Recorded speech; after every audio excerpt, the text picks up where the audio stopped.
The unassuming observer. The command center of the Galactic Coalition vessel, unwavering resolve hummed with activity. Representatives from 7 different species crowded around the holographic display, their voices creating a symphony of clicks, rumbles, and translator-filtered words. Commander Liran of the Cadraxian fleet stood tall among them, his scaled skin reflecting the blue glow of tactical projections as he surveyed the assembled team. This mission was critical, a joint operation between the most elite warriors the Coalition could muster. The mining colony on Proxima Centauri b had gone dark 3 standard cycles ago, and intelligence suggested a hostage situation orchestrated by the Viridian separatists. 42 civilians were being held, and time was running out. Lyran's compound eyes scanned the room, noting the familiar pre-mission rituals of his soldiers. The Philaxians were checking their specialized breathing apparatus, oxygen tanks hissing as they adjusted the mixtures. The Moravian scouts were sharpening their sensory quills, the scraping sound barely audible. The Cadraxian heavy infantry, his people, were performing their traditional war chants in low, reverberating tones. And then there was the human. She sat at the far end of the tactical table, motionless and silent. According to the mission roster, her name was Alexis Vega, a specialist dispatched from Earth's Unified Defense Force. Her small frame was encased in standard-issue combat gear, unremarkable and worn. No special insignia, no ceremonial adornments like those the Philaxians proudly displayed. Nothing to indicate her supposed expertise. Are the terms of engagement clear to everyone? Lyran's voice cut through the chatter. This is a rescue operation. We go in quiet, locate the hostages, neutralize the immediate threats, and extract. The Viridians are well armed and desperate. Expect heavy resistance. The assembled warriors nodded, some vocalizing their understanding in their native tongues. All except Vega. She simply stared at the holographic rendering of the mining colony, her dark eyes reflecting its rotating image. Specialist Vega, Lyran called out, an edge in his voice. All eyes turned to the human. Do you have any questions about your role in this operation? For the first time since the briefing began, she moved, shifting her gaze from the hologram to meet Lyran's compound eyes. There was something in that look that made his exoskeleton tighten. Not fear, not arrogance, but something else. Something cold. No questions, Commander, she replied, her voice soft yet somehow carrying across the room. I understand the parameters. Lyran felt an ancestral warning signal pulse through his nerve ganglia. Among Cadraxians, stillness before battle was unnatural, even dangerous. A warrior who didn't engage in pre-combat rituals was either inexperienced or hiding something. This human displayed neither the nervousness of a novice nor the boisterous confidence he'd observed in other humans. Very well, he continued, turning back to the hologram. The drop point is here, at the colony's southern intake facility. Lieutenant Kez will lead the first wave, securing our entry. Captain Moravin's scouts will then. That approach exposes us to their perimeter sensors. Vega interrupted, her voice still quiet but firm. The room fell silent. Interrupting a Cadraxian commander during tactical delivery was considered both disrespectful and foolish. Lyran's secondary breathing tubes flared slightly, the equivalent of a human's narrowed eyes. You have an alternative suggestion, Specialist. He managed through stiffened mandibles. Vega stood, and despite being nearly 2 heads shorter than Lyran, somehow commanded the space. She reached forward, manipulating the hologram with practiced gestures. The colony's atmospheric processor has a maintenance tunnel here. She indicated a nearly invisible line on the projection. It's not on the official schematics because it was added during the 3rd phase expansion. The Viridians won't be monitoring it because officially it doesn't exist. Lyran exchanged glances with his senior officers. And how exactly do you have access to information not included in official schematics, Specialist Vega? A corner of her mouth twitched, not quite a smile. I helped design the security protocols for these types of facilities before joining the UDF. The corporations cut corners. They always do. The statement hung in the air, simple and damning. Several officers shifted uncomfortably. That tunnel leads directly beneath the central processing hub. She continued, zooming the hologram to reveal interior details. If thermal scans are accurate, that's where they're keeping the hostages. We can bypass their entire outer defense network. Captain Moravin, leader of the Moravian Scouts, chittered skeptically. That passage appears too narrow for Cadraxian battle armor. Half our force would need to remain outside. Then half remains outside, Vega replied without hesitation. A smaller, faster team has better chances of reaching the hostages before the Viridians can execute them. The outer team can create a diversion if necessary. Lyran studied the human carefully. Her tactical suggestion was sound, even innovative, but something still felt wrong. Humans were typically emotional before combat, boasting, joking, even showing fear. They formed bonds quickly, engaged with their teammates. This one remained detached, clinical. We'll consider your suggestion, specialist. Lyran conceded, reclaiming control of the briefing. Now, regarding extraction protocols. The meeting continued for another hour, covering contingencies, communication protocols, and emergency procedures. Throughout, Vega spoke only when directly addressed, offering precise, economical answers. When the briefing concluded, the warriors dispersed to make final preparations, forming natural groups based on species or function. Vega went alone. Lyran found himself following her at a distance, watching as she methodically inspected her gear in the armory. While other soldiers selected impressive weaponry, the Thelaxians with their signature sonic disruptors, his own people with their heavy plasma cannons, Vega chose a simple ballistic sidearm and a utility knife.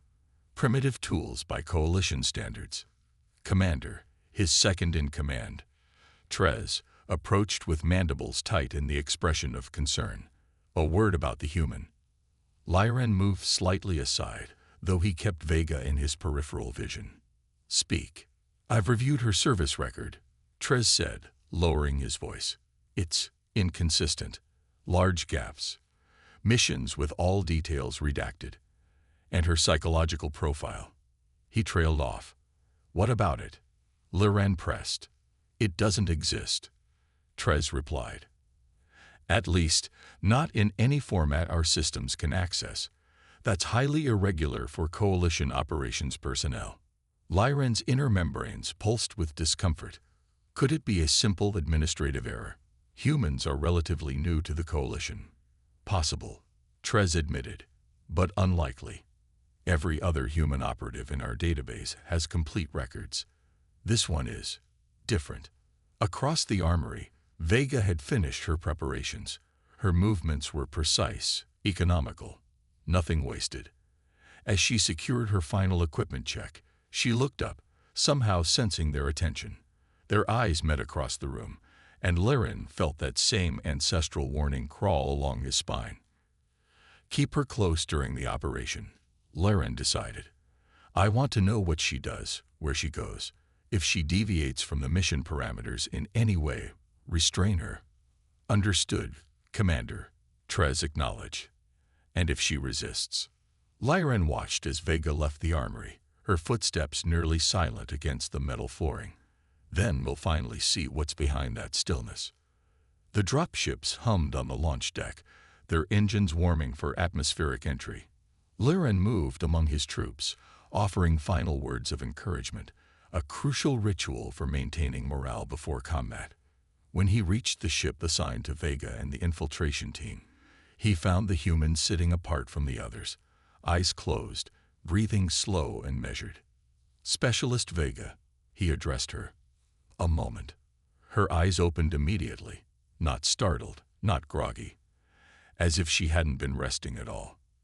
Commander, she acknowledged, rising to her feet in a single fluid motion. I implemented your suggested entry point, Lyran informed her. You'll be on point with the infiltration team. Captain Moravin will follow your lead through the maintenance tunnel.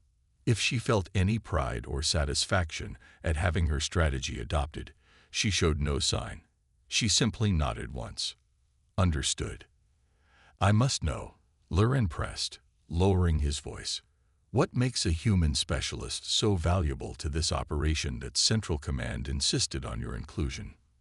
For a moment, something flickered in her eyes, a brief glimpse behind the mask. I get things done, Commander, she said simply. When everything goes wrong, when standard protocols fail, when the situation becomes untenable, that's when they send people like me. And what exactly are people like you? He asked. This time, there was no mistaking it. A smile, small, cold, and somehow more unsettling than any combat expression he'd seen on the battlefield. I'm what happens when diplomacy fails, she answered quietly.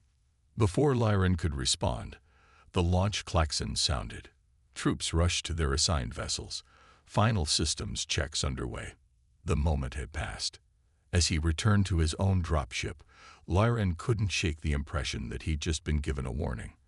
Not a threat, but a simple statement of fact.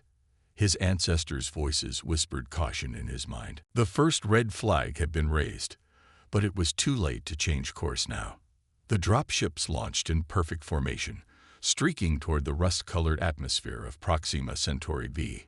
Inside his vessel, Lyran performed the Cadraxian war meditation, preparing himself for the violence to come. Somewhere in the Armada, Alexis Vega sat in silence, requiring no such preparation. The storm was about to break. The storm unleashed. The descent through Proxima Centauri b's atmosphere was turbulent, the dropships buffeted by fierce ionospheric disturbances. Inside the lead vessel, Moravian scouts clutched their harnesses, their normally iridescent quills dulled with stress hormones. Even the stoic Phylaxians clicked their breathing apparatus more rapidly, betraying anxiety. Alexis Vega sat motionless, her expression unchanged as the ship lurched and trembled. Commander Lyran watched her from across the hold, still unable to reconcile her unnatural calm with what he knew of humans. In his century of coalition service, he'd fought alongside dozens of her species, all of them loud, emotional, prone to either bragging or nervous chatter before combat. This stillness was wrong.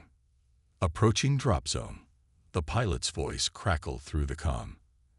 Atmospheric sensors detecting elevated radiation levels. Possible mining breach. Acknowledged, Lyran responded. Maintain course. The ship gave a final violent shudder before stabilizing, its external cameras now transmitting images to the displays inside the hold.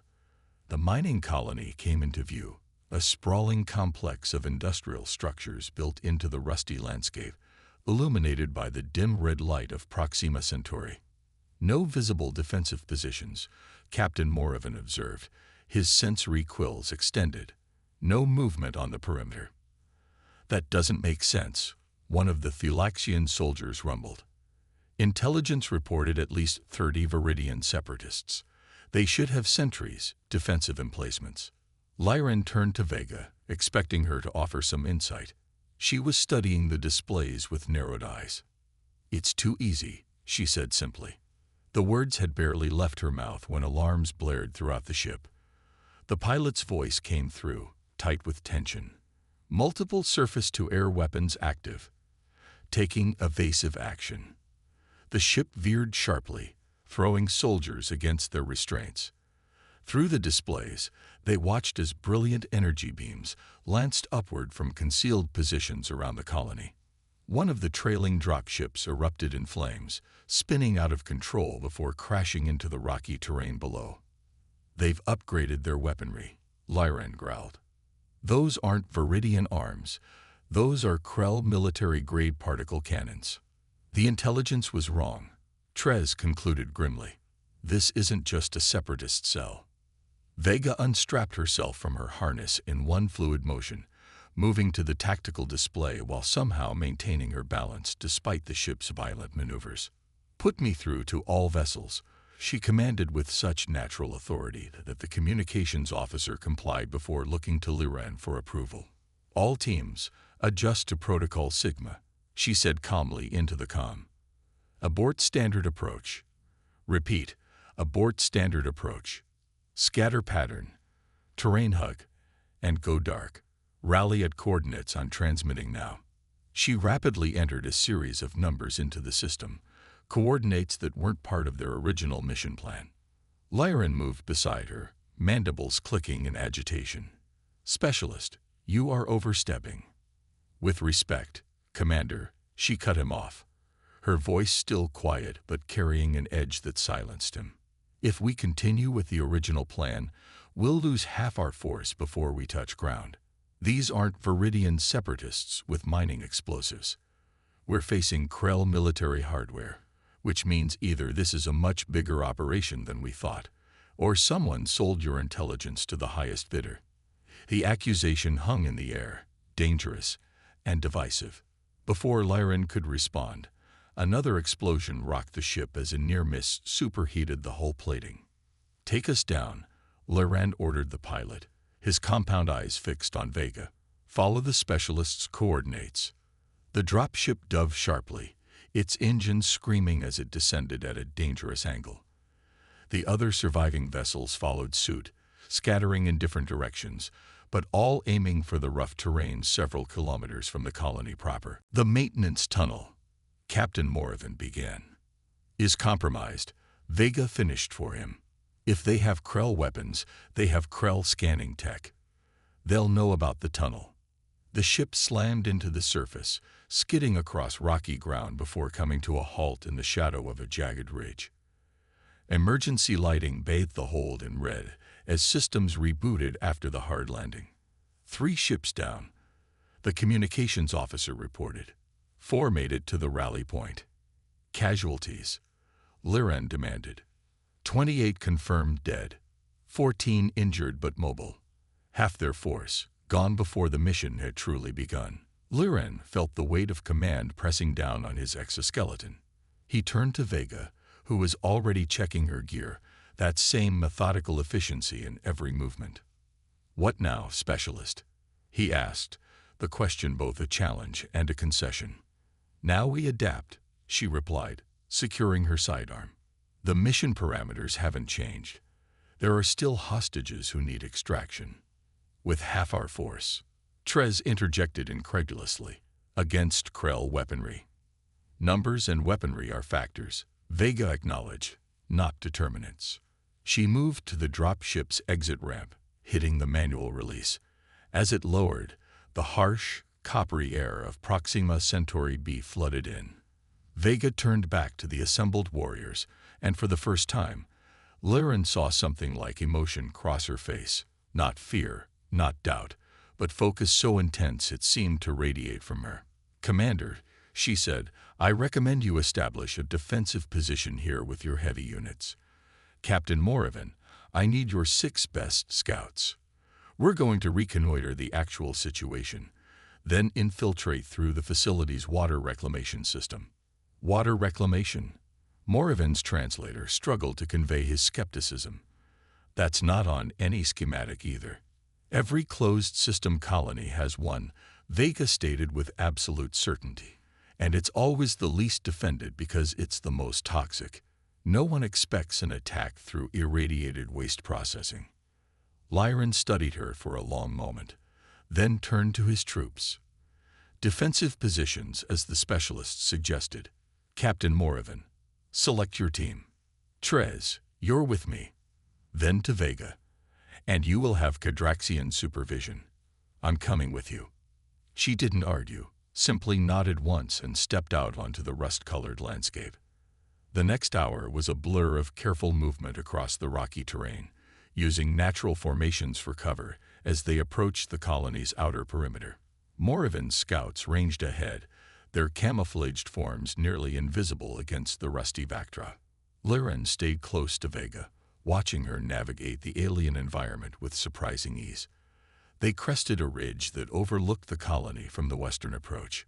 What they saw below made even Lyran's battle-hardened heart sink. Ancestors preserve us, he breathed. The colony was transformed into a fortress. Armored vehicles patrolled the perimeter, their hulls bearing the distinctive black insignia of Krell military forces, not just Viridian separatists using Krell weapons.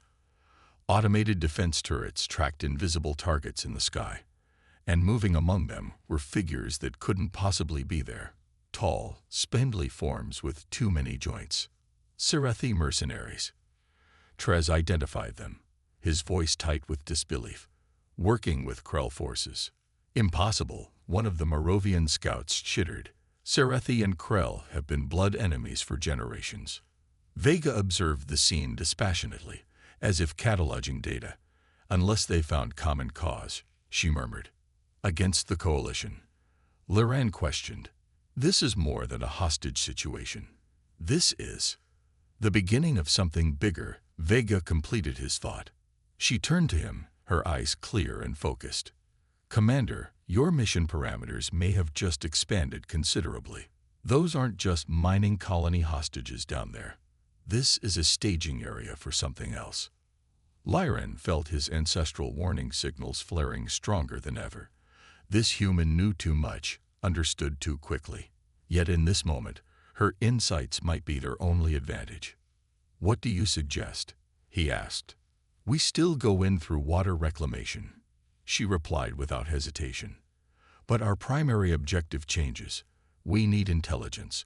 What are Krell military forces and HFY mercenaries doing on a human mining colony? Why this charade about Viridian separatists? And the hostages, Captain Morathan pressed. Still a priority, Vega assured him, but I suspect they're not who we were told they were. Regular miners don't attract this kind of military presence. She reached into her utility pouch and removed what appeared to be a simple ration bar.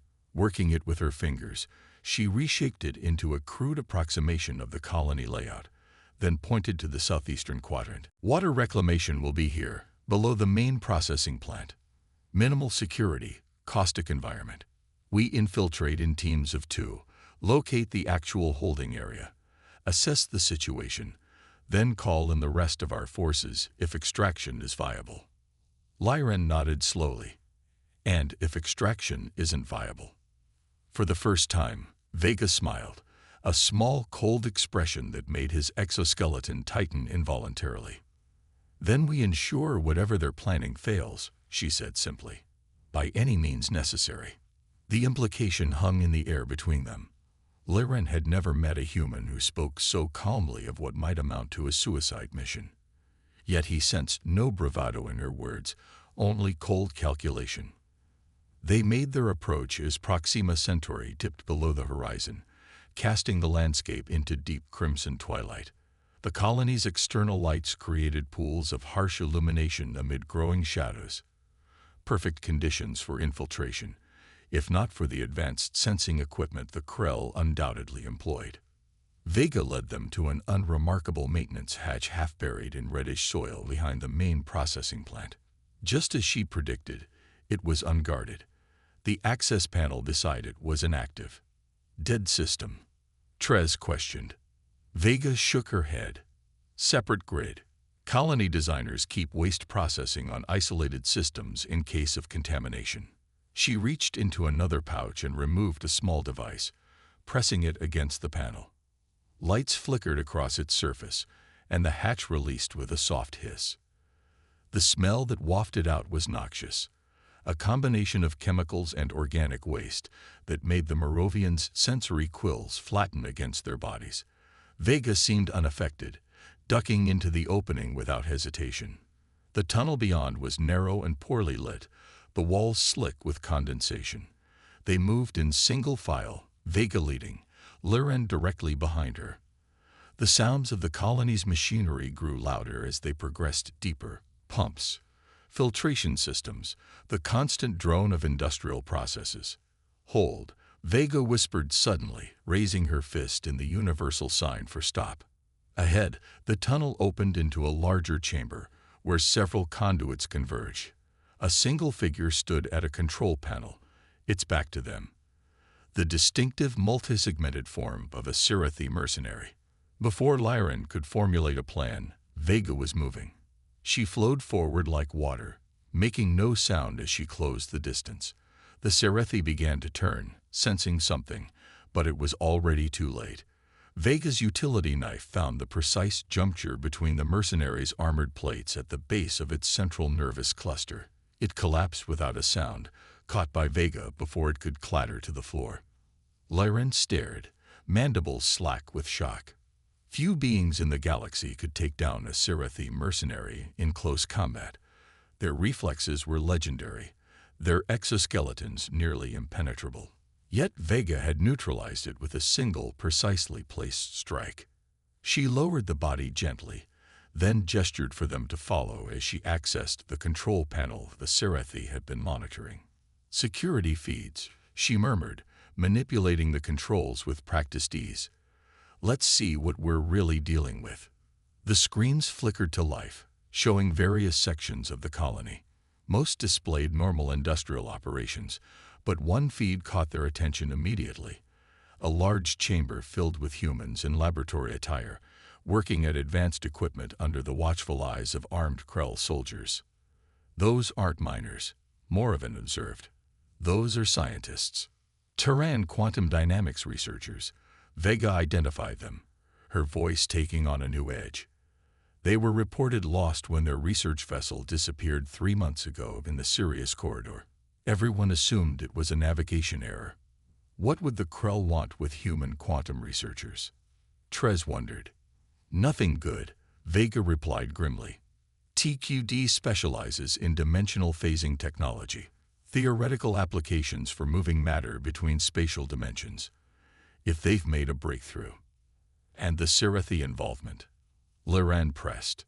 "Muscle, most likely," Vega theorized. "The Krell have the technical knowledge but lack infiltration expertise. Serathi fill that gap." She continued scanning through security feeds until she found what they were looking for, a holding area where approximately 40 humans were confined in a makeshift cell. They appeared unharmed but clearly distressed. "Actual mining personnel," Vega confirmed. "Hostages as reported, but not the primary objective of this operation." Lyran processed this information rapidly. "So our mission is now threefold. Extract the hostage miners, determine what the Krell are forcing the scientists to develop, and if possible, extract the scientists as well." With 14 operatives against a fortified position held by Krell military and Serathi mercenaries, Trez added skeptically. Vega turned from the display, her expression hardening into something that made even Lyran want to step back. "Commander," she said quietly, "I need your authorization to operate under Protocol Omega." Lyran's compound eyes widened. Protocol Omega was the Coalition's designation for unsanctioned, extreme measures, essentially permission to do whatever was necessary to complete the mission, regardless of collateral damage. "That's not within my authority to grant," he responded carefully. "Then consider this a notification rather than a request," Vega replied, her tone unchanged. "Because what happens next falls outside standard Coalition parameters." Before Lyran could respond, alarms blared throughout the facility. On the security feeds, they watched Krell soldiers scrambling into defensive formations. "They found our landing site," Trez realized. "The defensive force is under attack." Vega closed her eyes briefly, not in fear, Lyran realized, but in concentration. When she opened them again, that cold focus had intensified to something almost predatory. "Change of plans," she announced. "We no longer have the luxury of stealth. Captain Moravin, take your scouts and secure the hostage miners. Commander Lyran, you and Trez need to reach your defensive force and coordinate a full assault on the eastern perimeter as a diversion." "And you?" Lyran demanded. Vega checked her sidearm. Such a primitive weapon against Krell battle armor. "I'm going after the scientists. There's something more happening here than simple hostage-taking or technology theft. I need to find out what." "Alone?" Trez questioned incredulously. "Against Krell forces." For the first time, Vega's composure showed a crack, not of fear, but of something darker, more intense. "Commander," she said, addressing Lyran directly, "you've been wondering since the briefing why I'm different from other humans you've encountered. Why I don't speak, don't socialize, don't show the usual pre-combat behaviors. Lyran nodded slowly. "It's because I'm not a soldier," she continued, her voice dropping to almost a whisper. "I'm a contingency. Earth's contribution to Coalition special operations isn't our technology or our numbers. It's people like me, the ones they send when everything else has failed." "What exactly are you?" Lyran asked, finally voicing the question that had haunted him since the briefing. Vega's smile returned, cold and certain. "I'm what humans become when we strip away everything but efficiency. Now, you should go. What happens next isn't something Coalition reports should include." With that, she turned and melted into the shadows of a psi passage, leaving Lyran with the distinct impression that he'd just glimpsed something his ancestors had once feared enough to incorporate into their warning signals, the perfect predator, disguised as prey. The storm had been unleashed, and Lyran suddenly hoped he would never have to witness its full fury. Revelation and respect. Commander Lyran crouched behind a twisted mass of metal that had once been part of the colony's perimeter fence, plasma rounds sizzling overhead. The diversion was working, perhaps too well. Krell forces had responded with overwhelming firepower, pinning down what remained of his strike team. Beside him, Trez coordinated fire patterns through his tactical display, directing the surviving Cadraxian heavy infantry. "Any word from Captain Moravin?" Lyran asked over the din of battle. "Last update showed they'd reached the holding area," Trez replied, wincing as a near miss scorched his shoulder plating. "Minimal resistance. The Krell left only token forces guarding the miners." "And Specialist Vega?" Trez's mandibles clicked in what might have been concern. "Nothing since we separated. Her comm signal went dark 20 minutes ago." Lyran absorbed this information grimly. He'd seen enough combat to know when an operation was spiraling beyond control. His forces were outnumbered, outgunned, with critical team members unaccounted for. By any rational assessment, he should call for immediate extraction, salvaging what remained of his command. Yet he hesitated. Something about Vega's confidence, her cold certainty, made him reluctant to abandon the mission. If what she'd suggested was true, that the Krell were forcing captured human scientists to develop dimensional phasing technology, the implications extended far beyond a simple hostage rescue. "Commander," one of his soldiers called. Movement at the research facility. Lyran shifted his position, using his optical enhancers to zoom in on the colony's central structure. What he saw defied explanation. The building's eastern wall appeared to be rippling, the metal surface undulating like liquid. As he watched, the distortion intensified, spreading outward in concentric circles. "Ancestors preserve us," Trez whispered. "Is that?" "Dimensional phasing," Lyran confirmed, his voice tight. "They've built a prototype." The distortion continued expanding, encompassing more of the structure until, with a silent flash of purple-tinged light, a section of wall simply vanished. Not destroyed, but transformed into something that no longer interacted with their reality. Through this impossible opening poured a stream of figures, the captured scientists, running at full speed, expressions of terror on their faces. Behind them came more figures, Krell soldiers in disarray, weapons firing wildly. And behind them all, walking with that same measured pace that had first caught Lyran's attention in the briefing room, came Alexis Vega. But she was changed. Her combat armor was scorched and torn in places, revealing patches of synthetic underlayer that shouldn't have been there. Her movements were too precise, too fluid, more machine than organic. In one hand, she held her simple ballistic sidearm. In the other, a Krell plasma rifle. "All units, converge on the research facility," Lyran ordered through his comm. "Extraction Protocol Alpha." "Repeat, Extraction Protocol Alpha."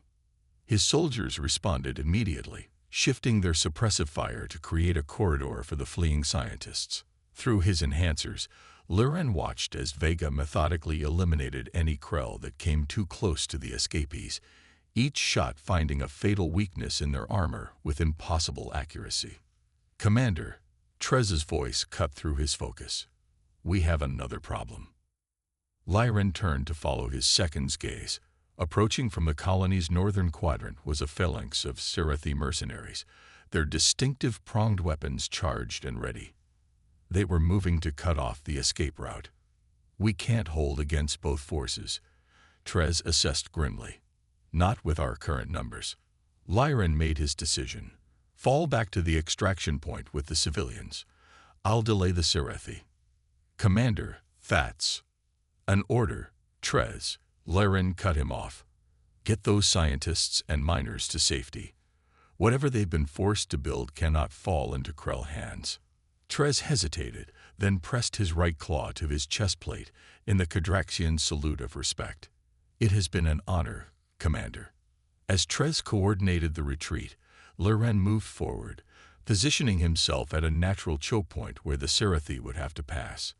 He calibrated his plasma cannon to overload, a last resort tactic that would create an explosion large enough to significantly delay the mercenaries, though at the cost of his own life. He was making his peace with his ancestors when a shadow fell across him. Looking up, he found Vega standing there, her expression unchanged despite the chaos around them. "That won't be necessary, Commander," she said simply. Before Lyran could respond, she raised the Krell plasma rifle and fired, not at the approaching Serathi, but at a specific point on the cliff face above them.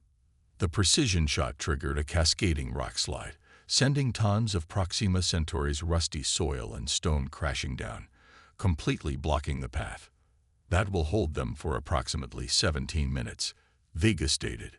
"Sufficient time for full extraction." Lyran stared at her, seeing her clearly now in a way he hadn't before. The unnatural smoothness of her movements, the lack of fatigue despite hours of combat, the precision that exceeded even the finest coalition marksman. "You're not human," he said finally. "Not entirely."